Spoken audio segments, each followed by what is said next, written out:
Hello guys! Hello! This is for Pisces. Welcome dito sa aking channel. Kapalaran 888 Pisces. Alamin natin kung anong messages, vibration, gabay, energy para sa inyong lahat. So this is for the second half ng March 2026. So from March 16 hanggang 31. So Pisces, please like, share, and subscribe sa lahat ng Pisces dito. Paki-comment sa comment section kung ano yung message na gusto nyong iparating. And please, yun, mag-comment kayo guys, okay? Okay for Pisces. So this is for the second half of March. Ang unang barahan na lumabas sa inyo is number 34, which is number 7. A blessing for a fresh start. So sinasabi ng baraha sa iyo Pisces na simula ngayong March 15, ay merong blessing ka from the universe para makapagsimula. So, may go signal ka. So, parang eto ay zero the full na sinasabi ng baraha na lahat ay orchestrated. 'Di ba? Yung parang pakiramdam mo, pumabor sa'yo yung lahat. So, sa 2 linggong ito, sinasabi ng baraha sa'yo na if you're planning to start a new job, a new career, mga new resolution, new goals, new vision, or anything na bago, sinasabi ng baraha sa'yo na wag ka nang maghintay pa, gawin mo na, okay? So, maybe yung iba pwedeng magsisimulang magpapayat, magpataba, asikasuhin ang kanilang healthy lifestyle, ganyan. So, eto na, this is the, parang ano siya, tawag dito, go signal para sa'yo, Pisces. Alright, so next card tayo.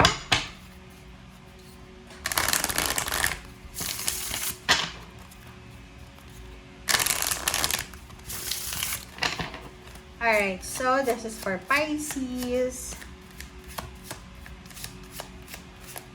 Pwede nyo iba, gusto yung ano, mag-start ng mga lessons. Like, for example, gusto mong matutunan kung anong skills. Ang 2 weeks na to ay parang visible sa linggong ito, yung mga new beginnings. Bagong plano. Okay.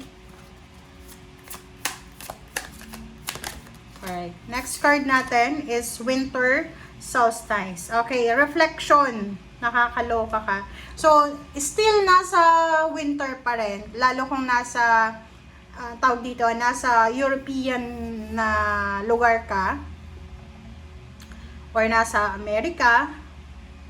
Or pwedeng Canada. So, sinasabi ng baraha sa'yo na gamitin mo yung 2 linggong ito, the remaining winter season. Kasi, the remaining 2 weeks. Kasi normally yung winter ay natatapos talaga siya by March. So, eto, sinasabi na sa 2 linggong ito, gamitin mo yung 2 linggong ito para mag-reflect, Kwaresma. So, kung nasa Pilipinas ka, nasa Spain ka, or nasan ka mang sulok ng mundo, yung last 2 weeks na to ng March, pwedeng papasok yan yung Kwaresma kasi yung Holy Week is first week of April. So, sinasabi na there's a time for reflection, for prayer, for peace and harmony, parang ganon. Relaxation, yung pwedeng yung iba sa inyo dyan, magpapamassage, or pwedeng pupunta kayo sa mga temple, or kung ano man ang gagawin nyo. Or pwedeng yung iba, nasa Muslim country, sa Ramadan, diba? Yun. Okay. Okay, this is for Pisces.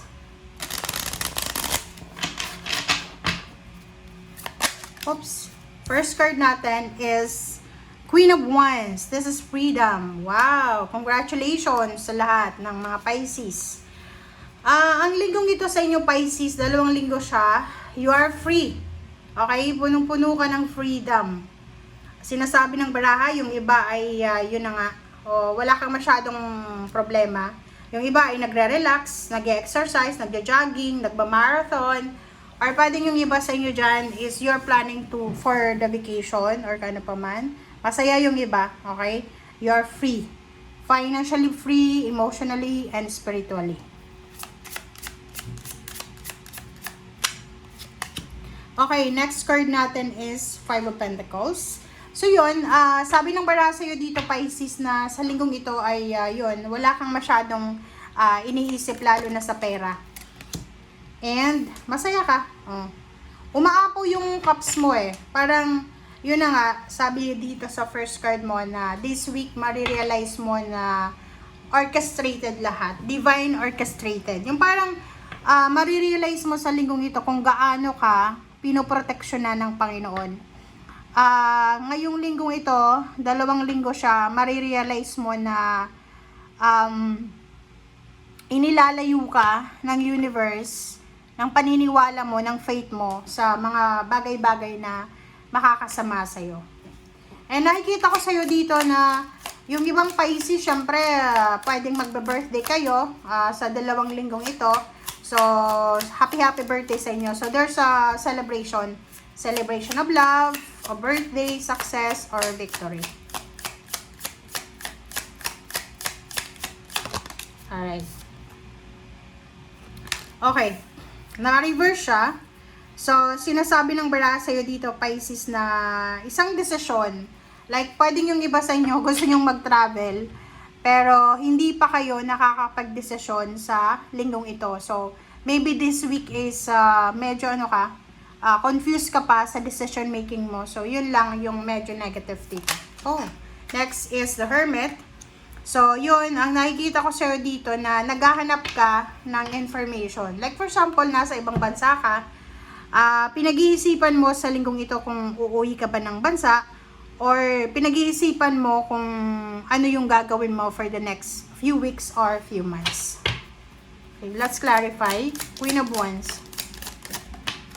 Okay, Queen of Wands is Hangman. Hangman na reverse. Wow.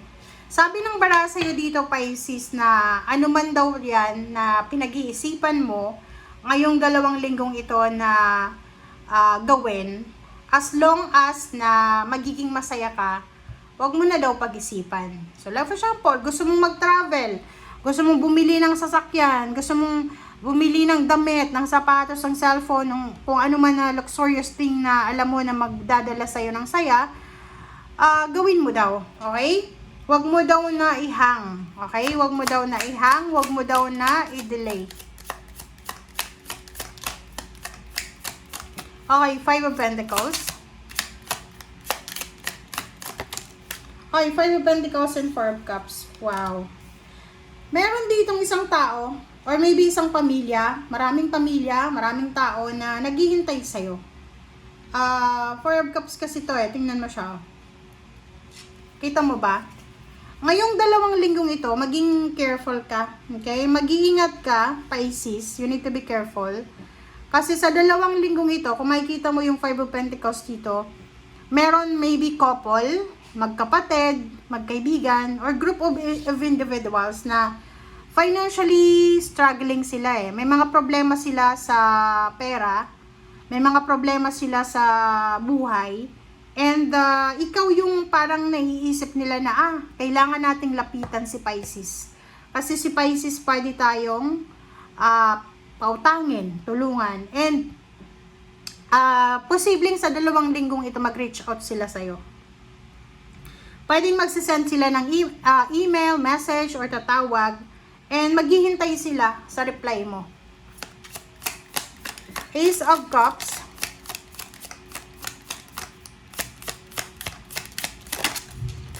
Alright. Ace of Cups is Page of Wands.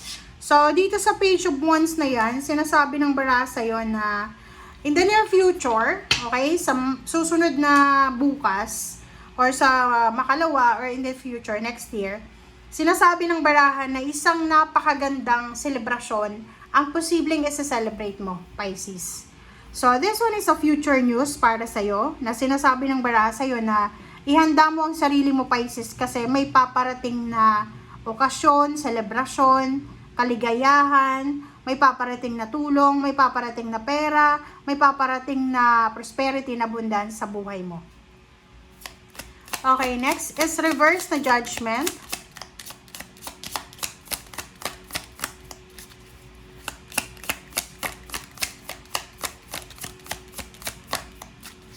Pisces.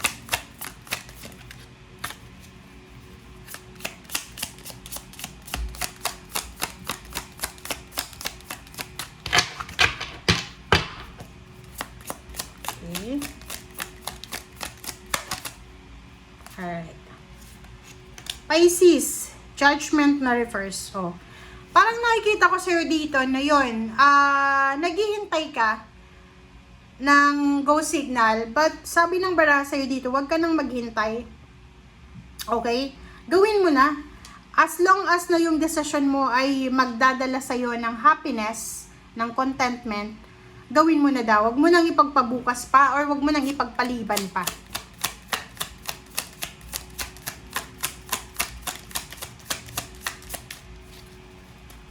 Okay. Last card natin is the Hermit. This is about your peace. Wow! Congratulations talaga. Pisces. Eto na. Ikaw na talaga. Last card mo. Last card mo is Six of Wands. This is victory, recognition, promotion, travel, new travel, new location, new home. Okay? Promotion. Sinasabi ng bara sa'yo dito, Pisces, na posibleng sa linggong ito ay sobra-sobra kang busy. Maybe yung iba sa inyo ay abalang-abala sa negosyo or sa trabaho. Kasi ito yung gusto yung mangyari sa buhay nyo. You are busy searching, working. You are busy planning para sa victory and success mo. Ay yung iba sa inyo din dito, tapos yun ang gawin, yung mga steps para sa pagtatagumpay. So, you're just waiting kung kailan siya darating. So, nakikita ko sa'yo dito na yung message ng bara sa'yo, Pisces, is kailangan mo daw mag-relax sa 2 linggong ito. This is the perfect timing para sa'yo na makapag-relax ka. Kasi, this is parang assurance para sa mga Pisces na there's an incoming victory and success na magdadala sa'yo ng financial, emotional, spiritual, harmony, and peace. Okay? Thank you guys. Bye!